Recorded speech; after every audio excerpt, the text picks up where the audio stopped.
चलिए शुरुआत करते हैं आज के न्यूज़पेपर की। सबसे पहले देखेंगे पीआईबी से रिलेटेड न्यूज़। तो पीआईबी में एक न्यूज़ आई है, एयर पोल्यूशन कंट्रोल करने के लिए जो टावर लगाए जाते हैं ना, स्मोक टावर लगाए जाते हैं, उससे रिलेटेड है। तो यदि हमें कभी लिखने के लिए आ जाता है कि वायु प्रदूषण को कैसे करके कंट्रोल कर सकते हैं, तो इसका उल्लेख हम कर सकते हैं। देख लेते हैं कि ये जो टावर रहता है वायु प्रदूषण करने को नियंत्रित करने वाला, ये आखिर काम कैसे करता है। इसलिए हमने आज इस न्यूज़ को सिलेक्ट किया है। तो इसका उद्घाटन किया है केंद्रीय भारी उद्योग मंत्री ने। BHEL द्वारा ये निर्मित है और विकसित है। ठीक है, अत्याधुनिक वायु प्रदूषण नियंत्रण टावर का उद्घाटन किया गया है। डिजाइन और डेवलपमेंट की यदि हम बात करें तो BHEL के कॉरपोरेट R&D डिवीज़न के द्वारा इसको डिजाइन और डेवलपमेंट किया गया है। इसके HEEP हरिद्वार संयंत्र में निर्मित और पावर सेक्टर नोएडा द्वारा इसको स्थापित किया गया है। अब आगे इसमें बताया जाता है कि जो APCT होता है, इसका जो बेस रहता है, इसके माध्यम से जो पॉल्यूटेड एयर है ये उसको खींचता है। फिर टावर में एक फिल्टर लगा रहता है जहाँ पर के जो PM है, पार्टिकुलेट मैटर, जिनको प्रदूषित कण कहते हैं ना, इसको वो हवा से अलग कर देता है। इसके बाद टावर के ऊपरी हिस्से से स्वच्छ हवा निकलने लग जाती है। पार्टिकुलेट मैटर यानी प्रदूषण कण APCT के निचले हिस्से में लगे हॉपर में इकट्ठे होते जाते हैं, जिन्हें समय समय पर निपटान के लिए टावर से आप अलग कर देते हैं। हरिद्वार स्थित भेल का प्रदूषण नियंत्रण अनुसंधान संस्थान APCT के प्रदर्शन पर 1 वर्ष तक अध्ययन करते रहेगा।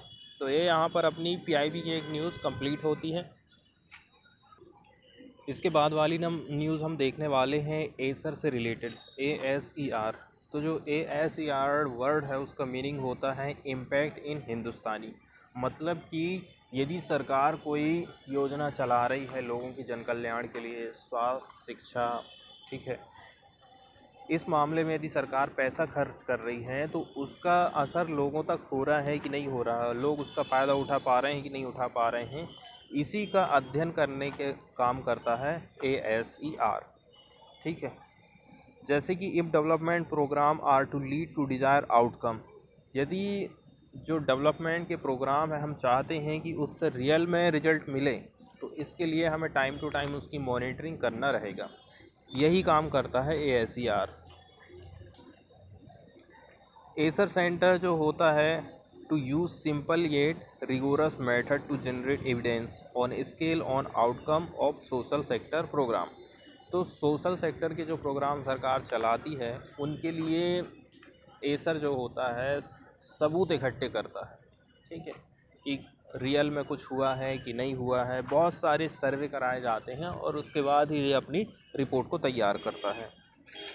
बताया जा रहा है large sum of money are channelled into social sector program. बहुत बड़ा पैसा जो है सोशल सेक्टर के प्रोग्राम में लगाया जाता है, फंसाया जाता है सरकार की तरफ, जैसे कि एजुकेशन, हेल्थ, न्यूट्रिशन और लाइवलीहुड। ठीक है, लैक ऑफ इंफॉर्मेशन और how this investment translate into outcome. इसकी कोई जानकारी ही नहीं हो पाती है कि ये जो पैसा लगाया गया है उसका आउटकम निकला है कि नहीं निकला है। तो lack of information on how these investment translate into outcome on the ground is major barrier to evaluating their effectiveness and determining whether taxpayers money is being well spent। तभी तो पता चलेगा ना कि हम टैक्स देते हैं, टैक्स का पैसा ही सरकार जो खर्च करती है, तो वो सही जगह खर्च हो रहा है कि नहीं हो रहा। खर्च हो रहा है तो उसका रिजल्ट आ रहा है कि नहीं आ रहा, ये बात यहाँ पर बताई गई है। बताया जाता है the ASER centre approach has its root in Pratham's work across urban and rural India to help children acquire basic skill in reading and arithmetic. तो ये जो एसर का सेंटर की अप्रोच है इसकी जड़ में है, कहाँ पर है, मेन यदि देखा जाए ना तो प्रथम्स। इसके माध्यम से ग्रामीण और शहरी दोनों एरिया में बच्चे सीख पा रहे हैं कि नहीं सीख पा रहे हैं, पढ़ पा रहे हैं कि नहीं पढ़ पा रहे हैं, और बेसिक जो अर्थमेटिक है वो कर पा रहे हैं कि नहीं कर पा रहे हैं, ये सब काम करने का काम करता है ASER. ASER centre was established as an autonomous unit within the Pratham network in 2008। Pratham network के अंतर्गत 2008 में इसको एस्टेब्लिश किया गया था। अब एसर की ही स्टडी सामने आई है, इसको देख लेते हैं। इसमें क्या बात बताई गई, इसमें बताया जाता है कि स्कूल का जो इनरोलमेंट है, मतलब स्कूल में जो बच्चे दाखिला लेते हैं उसमें कोरोना के दौरान किस प्रकार से गिरावट आई है। बहुत कम बच्चे ही जो है प्रवेश ले पाए हैं। The percentage of rural children who were not enrolled in school double during the pandemic. हम बात कर रहे हैं रूरल चिल्ड्रन की, मतलब गांव के जो बच्चे हैं जो कि एडमिशन लेते थे। पहले का एडमिशन और कोरोना के काल का एडमिशन आप देखोगे ना तो वो बहुत कम ही जो है एडमिशन ले पाए हैं। इनरोलमेंट लेने वाले बच्चों की जो संख्या है वो डबल हो गई है। With government school seeing an increase in enrolment at the expense of private school. ठीक है, बात बताई जाती है कि इसके अलावा जो प्राइवेट स्कूल में जो बच्चे जा रहे हैं उनके खर्चों में बढ़ोतरी हुई है। According to annual status of education report ASER 2021 बताया जा रहा है over a third of children, ठीक है, एक तिहाई से भी ज़्यादा जो बच्चे हैं इनरोल्ड हुए क्लास पहली और दूसरी में have never attended school in person. बताया जा रहा है कि कक्षा पहली और दूसरी में जो बच्चे एडमिशन लिए हैं वो एक बार भी क्लास स्कूल नहीं जा पाए हैं, अटेंड नहीं करे। फिर भी बताया जा रहा है enrolment does not necessarily mean that learning took place. अब इसका मतलब ये नहीं है कि आपने इनरोलमेंट ले लिया है तो आप पढ़ना लिखना सीख गए। बताया जा रहा है कि 76,000 घरों का सर्वे लिया गया विद चिल्ड्रन, इसमें बच्चे शामिल थे 6 से लेकर 14 साल के। स्टडी में ये बात सामने आई है कि 92% जो बच्चे हैं उनके पास टेक्स्ट बुक थी उनके अपनी कक्षा की। केवल एक तिहाई जो बच्चे थे वो एक्सेस कर पा रहे थे एनी अदर लर्निंग रिसोर्सेज को या फिर सपोर्ट को। बताया जा रहा है स्मार्टफोन की availability access limited, online learning was restricted to a quarter of student. बताया जा रहा है एक क्वार्टर हिस्सा स्टूडेंट का ऐसा था जो कि ऑनलाइन लर्निंग को रिस्ट्रिक्शन फेस कर रहा था। Though there were a major differences in the experience of student from different state. तो अलग अलग स्टेट में कंडीशन अलग अलग रही थी। जैसे बताया जाता है कि 91% ऑफ स्टूडेंट फ्रॉम केरला और almost 80% from Himachal Pradesh had online education, लेकिन ओनली 10% फ्रॉम बिहार और 13% फ्रॉम वेस्ट बंगाल ही जो है ऑनलाइन एजुकेशन को एक्सेस कर पाए। बताया जा रहा है ड्यू टू पेंडेमिक एसर 16वें नंबर की annual report was based on a phone survey assessing enrolment in school and tuition classes and access to devices and learning resources rather than the organisation use to face survey. तो ये जो सर्वे था 16वें नंबर की ये रिपोर्ट थी, ये phone पे आधारित सर्वे था जो कि बताता है कि इनरोलमेंट हुआ है कि नहीं हुआ है and tuition classes and access to device को एक्सेस कर पा रहे हैं कि नहीं कर पा रहे हैं, लर्निंग के उनके पास रिसोर्स हैं कि नहीं, किताब, फ़ोन और भी अन्य जो साधन हैं। Rather than the organisations as usual face to face survey which assess learning outcome and children's competence in reading and arithmetic skill. Previous history बताई जाती है कि 2018 की हम बात करेंगे तो केवल 2.5% बच्चे ही ऐसे थे जिन्होंने स्कूल में दाखिला नहीं लिया था। अब बात करें 2020 और 2021 के सर्वे की, जो कि बताता है अब कितना परसेंट में हो गया है, 2.5% से ये जो डाटा है वो 4.5% जंप हो गया, मतलब आप कह सकते हो एकदम डबल हो गया है। Government school enrolled spike significantly from 64% इन 2018 से 70% इन 2021। सरकारी स्कूल का जो दाखिला है 2018 में 64% था, 64.3, 2021 में बढ़कर के हो गया 70.3%। जबकि प्राइवेट स्कूल का जो इनरोलमेंट था ना वो ड्रॉप हो गया है, 2018 में 32 था, 32.5, और 2021 में 24.5 हो गया है ओवर द सेम पीरियड। बताया जा रहा है जो शिफ्टिंग है ना government school enrolment could be a result of financial distress.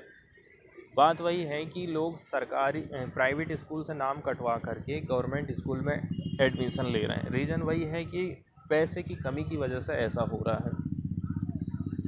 इसके अलावा क्लोज़र ऑफ एफोर्डेबल प्राइवेट स्कूलों का बंद हो जाना and movement of migrant to rural areas. इसके अलावा जो कमाने के लिए जो लोग चले जाते हैं शहर, अब वो वापस से अपने गांव चले गए हैं। अब जो है उनको मजबूरी में अपने बच्चों को प्राइवेट स्कूल में, वो सरकारी स्कूल में पढ़ाना पड़ रहा है।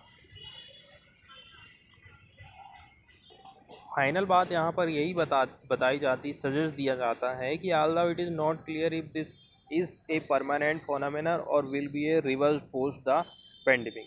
कुछ कह नहीं सकते कि ऐसी जो कंडीशन है वो परमानेंट रहेगी या फिर जो कोरोना जाने के बाद फिर से स्थिति सही हो जाएगी। तो बताया जा रहा है, देखो, it is important to ensure that government school और जो टीचर हैं इनके पास में नेसेसरी रिसोर्स हैं कि नहीं है, ठीक है, ताकि ये लोग जो है इनरोलमेंट को बढ़ा सकें, ऐसा इसमें कहा जाता है। This is particularly true for class first और सेकंड स्टूडेंट, क्योंकि 37% ऑफ दूस enrolled in government school have never even stepped into a physical classroom before. बात वही बताई जा रही है कि ये लोग कभी फिजिकली एंटर ही नहीं कर पाए क्लासरूम में। इसके अलावा बात बताई जाती कि मोबाइल फ़ोन की अवेलेबिलिटी, ये भी बहुत बड़ा चैलेंज था जिससे कि ऑनलाइन एजुकेशन को डिलीवर किया जा सके।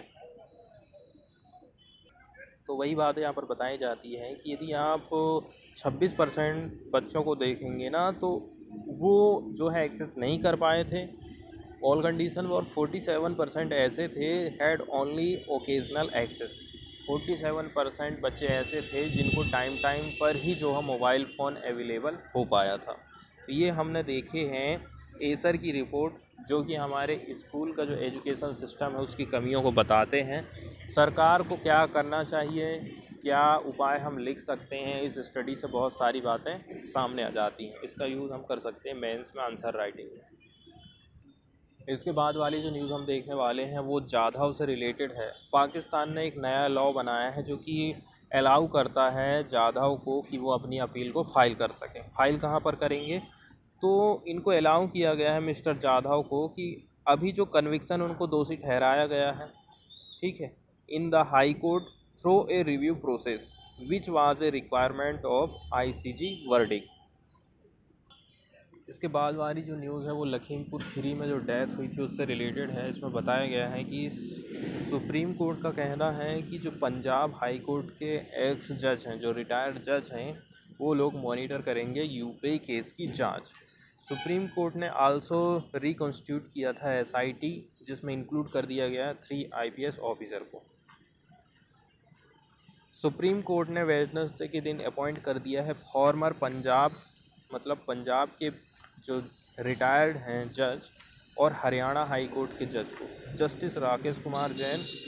ये जो है मॉनिटर करेंगे ए टाइम बाउंड इन्वेस्टिगेशन, निर्धारित समय में इन्वेस्टिगेशन को पूरा करना है into the Lakhimpur Kheri murder और violence in order to ensure transparency, fairness and absolute impartiality, ऐसा कह रहा है। इसके बाद वाली जो न्यूज़ है वो UAPA एक्ट से रिलेटेड है। भारतीय संसद ने 1967 में unlawful activity prevention act UAPA को बनाया था। बाद में 2004, 2008, 2012 और 2019 में इसमें बदलाव किए गए। 2019 में जो बदलाव किया गया, इसमें कठोर प्रावधान जोड़ दिए गए, इसको और भी हार्ड बना दिया, जिसके अंतर्गत ये जो है सवालों के कटघरे में आ गया है। कई सारे लोग इसका विरोध करते रहते हैं, क्योंकि गवर्नमेंट हो, पुलिस हो, जब कभी भी उनको लगता है कि कोई हमारी बुराई कर रहा है, ये हमारे खिलाफ हो सकता है, हमारे लिए प्रॉब्लम खड़ी कर सकता है, तो उठा के UAPA एक्ट लगा देती है। 2019 में इसमें संशोधन किया गया था कि अब केवल किसी संस्था को ही नहीं, किसी पार्टिकुलर व्यक्ति को भी अब सरकार आतंकवादी घोषित कर सकती है, ठीक है, ये इसमें किया गया। बात यह है कि देश में जो अघोषित तौर पर फैले हुए कई आतंकी नेटवर्क की कमर तोड़ने के लिए ये प्रावधान किया गया। पहले के कानून के तहत आतंकी संगठनों से जुड़ाव रखने वाली संस्थाओं पर प्रतिबंध लगा देते थे, मगर उनके जो संचालक सदस्य रहते थे वो बच जाते थे। कुछ समय बाद वे नए नाम से नया ग्रुप बना लेते थे। इस खतरे को ही भांपते हुए 2019 में सेंट्रल गवर्नमेंट ने 1967 के कानून को सुधार किया, जिसके बाद से आतंकी संगठनों से किसी भी तरह का जुड़ाव यदि कोई संस्था रखती है और उनके संचालक और सदस्य भी प्रतिबंध के दायरे में आ जाएंगे। ठीक है, इसके साथ ही यदि इन्वेस्टिगेशन एजेंसी को शक होता है तो उन्हें आतंकी भी घोषित कर सकती, मात्र शक के आधार पर। अब यहाँ पर जो विवाद का मुख्य कारण हो जाता है कि केवल शक के आधार पर किसी को आतंकवादी आप घोषित कर रहे हो। ठीक है, गौर करने वाली बात यह है कि इसके लिए उस व्यक्ति का किसी आतंकी संगठन से सीधा संबंध दिखाना भी जरूरी नहीं है, एक अलग प्रॉब्लम हो। वहीं एक बार आतंकी घोषित यदि हो गए, ठीक है, आतंकी घोषित होने के बाद ठप्पा हटवाने के लिए पुनर्विचार समिति के पास आवेदन करना है। हालांकि वो बाद में अदालत में अपील भी कर सकता है। और भी इसका जो विरोध है उसका मेन रीज़न यही बन जाता है कि देखो, लोगों को चुप कराने के लिए गवर्नमेंट इसका यूज़ कर सकती है, क्योंकि शक के आधार पर ही किसी को आतंकी घोषित कर रही है, उसको जेल में डालना, उसके ऊपर आतंकी का ठप्पा लगा देना।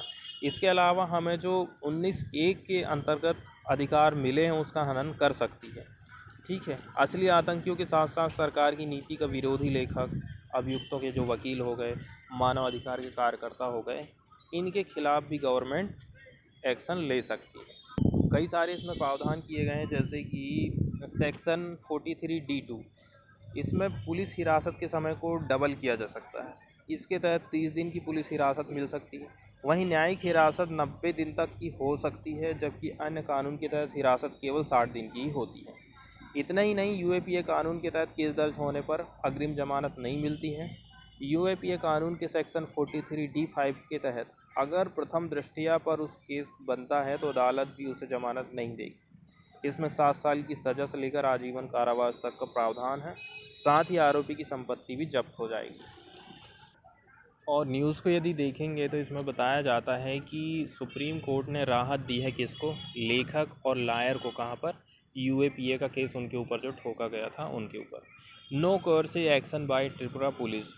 ठीक है, अब इससे क्या है, पुलिस उनके ऊपर अब ज़बरदस्ती कोई एक्शन नहीं ले सकता है। स्पेशल बेंच जो कि सुप्रीम कोर्ट जिसको लीड कर रहे थे chief justice of NV Ramana, इन्होंने प्रोटेक्ट कर लिया है 2 व्यक्तियों को और एक जर्नलिस्ट को, जिनको जेल में डाला गया था किसके अंतर्गत, unlawful activity prevention act UAPA के अंतर्गत, from any coercive action by Tripura police. तो ज़बरदस्ती अब पुलिस उनके ऊपर कार्रवाई नहीं कर सकती है।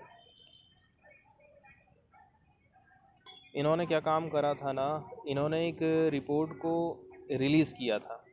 ठीक है, the lawyer had led a fact finding mission और released a report on targeted political violence against Muslim minority in the state. इसी को लेकर एक रिपोर्ट जारी की गई थी, तो इसी के तहत वहाँ की पुलिस ने इनके ऊपर कार्यवाही करी थी।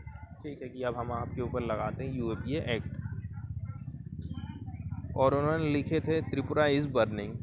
बस इसी के चक्कर में फिर पुलिस को बात पसंद नहीं आई और उन्होंने यूएपीए एक्ट लगा दिया।